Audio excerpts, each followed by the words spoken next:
We are not, but we also have a very serious sort of internal threat, right. Naxalism. Right, right. So, I mean, coming to my question, I mean, how does a liberal democracy or a liberal state deal, or can it? I mean, Actually, in case of India, it's becoming quite clear that the way to deal with it is not through brutal force of military, right? Because there are a lot of support for these groups in the country, right? Because they speak for people who are very much at the bottom of the system, right? And so what we find that part of liberal democracy is rule of law and police, right? And what is not working is basic policing, not heavy-handed army presence to stymie these efforts, but basic simple policing where people's lives and property are secured, right? And if that is being provided well, and which is now under Mr. Chidambaram, who has taken over the Home Ministry, they're trying to work on that, is to how to create the normal policing work that happens on a daily basis in this area which are affected by Naxal extremism. But I mean, one interpretation of what you said could be that this is seen as a security issue. Where do concerns about the aspirations of people, their freedoms, their rights come into that kind of framework? Because very quickly, and I'm not saying this is as a response to what you said, but certainly from our experience over 30 years, the securitization of the state, the national security mindset, has been the one thing that has clamped down and eroded a lot of rights in this country. That's true. I think if you go further, so if you go beyond basic policing, then you are reaching into sort of a territory which is going to undermine the basic rights of the citizens across the country, not in the particular region that you are trying to attack the problem, right? And therefore, I think the important distinction to be made between providing basic policing versus having a large army presence to control the situation, right? And what I'm arguing for is basic policing. On the aspect of the aspirations, right? What we find is that there are very standard liberal solutions available in terms of guaranteeing property rights, right?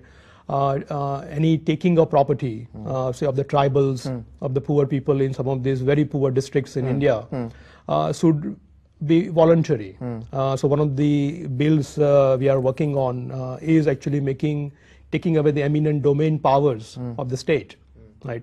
And the state is not really a real estate broker between large companies and the tribal or poor population on the other hand. Then this kind of property rights, right, could actually lead to a kind of voluntary transactions, which will take away some of the stigma attached to this kind of establishment of large industries in these areas. So is it, that was my next question actually, I mean, why property? Is it natural resources, is it industrial development zones? Both, right? So actually, unfortunately, as you know, in economics we call the curse of natural resources. The areas which have had natural resources in abundance have suffered this kind of extreme violence, right? Which is true across the world, whether you look at Nigeria to Naxal areas in India, right? And therefore, the issue remains of property rights. So who owns those resources? As long as the state owns it, state decides what to do with those resources, then you find there's uprising from the bottom up against the state control of those resources, because the benefits of that control doesn't go to the people in the area, it goes to the other parts of the country. And therefore, giving property rights to the local people, to the tribals, we actually passed Forest Rights Act for the tribals. We meaning the center or central government in the central government, right? Which is applied across the country, right? And which recognizes rights of the tribals who have been living in the forest for generations, for centuries, right? And gives them a property claim on the piece of land that they have occupied and used over time, right? And that is first step in assuring them livelihood, right? We believe that by giving tribals right over forest, you can not only assure them livelihood, but also create an environment where tribals will become protector of the forest and forest resources. So as opposed to having guns and guards approach, which is a common approach taken across the country and across our region, you could actually have tribals protecting the forest resources. All of what you talked about, how much of a public debate is there in India about these issues? Is it very vibrant? India, luckily, we don't have complete freedom of press, and as you said earlier, we have probably highest number of news channels per capita compared to any country in the world. I think same is true for written publications, newspapers and magazines. Right. So there is in that sense, India, as Amartya Sen has argued, argumentative Indian. We love to argue, we love to debate, and love to actually create this kind of a platform where people can come together and debate. The concern I keep hearing is, I think compared to countries, here the freedom of expression and media freedom is constrained on account of very different, of a very different context as opposed to India, where the central concern seems to be the commercialization of media and big corporate interests, I am told, continuously and repeatedly in control of what is produced and broadcast and printed.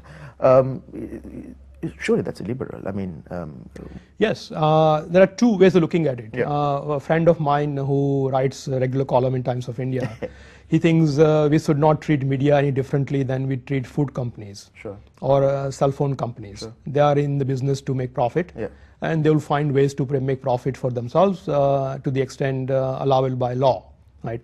So then if they're not violating laws, you can't really blame them for doing what they do. Right? So that's one way of looking at the problem. And there's much truth to it. I think we have put media probably on a much higher pedestal than it deserves to be put on.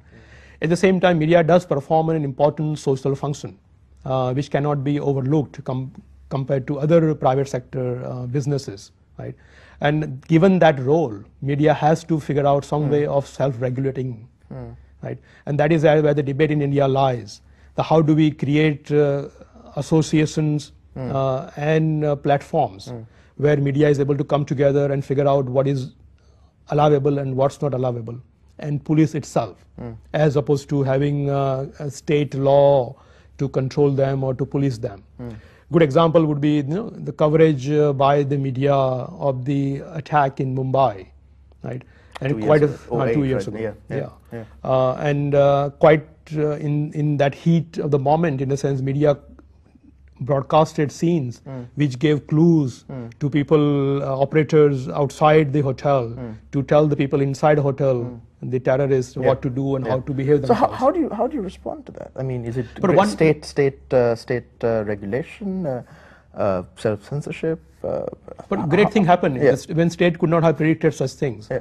Great thing happened is the media came together after that and said we need to have some rules among ourselves. What we should be broadcasting. So industry self-regulation. Yes.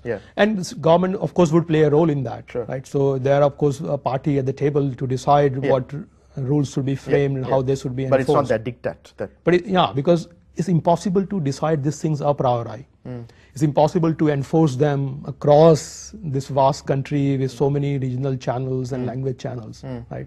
So it has to be self-regulation with some help and supervision from the government and of course from the people who are active in keeping the media open. I mean, I come back to the point. I mean, you did mention that emergency rule in India is no longer it's operational. It was taken away.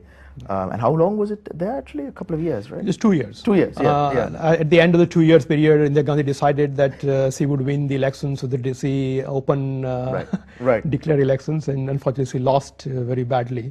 A friend of mine, Asanga Valikal, who's written about contra-constitutional emergency regulations in the country, calls our experience with emergency rule the normalization of the exception. We have had it almost for 3 decades, and the point that he makes in his book is that we don't know any other form of governance. Perhaps that is then the exception to the rule in the region as well. But in terms of a state so far gone down this road, does liberal thought and thinking offer any kind of solution if it has no anchor, if it has no traction, if it has no resonance in governance, in government? How would you think that this country, post-war, can become more democratic? I think I have to admit that I have been in Sri Lanka several times in the last about 10 years or so. It's the first time yesterday coming from the hotel, from the airport to the hotel. We were stopped about 4 times on the way and our car was inspected. Right? And that tells you there is a higher level of insecurity in the country today than it was at the height of the war. right? And that I think is quite unfortunate.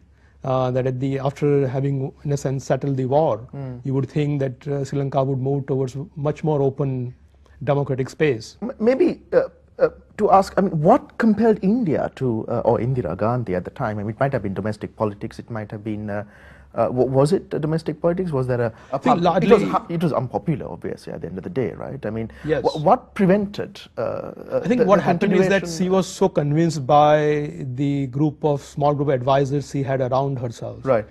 That what she was doing during emergency was really what people wanted. And having served that purpose, she was also quite confident that people would vote her back into power. Would Indians have countenanced it? I mean, hypothetically?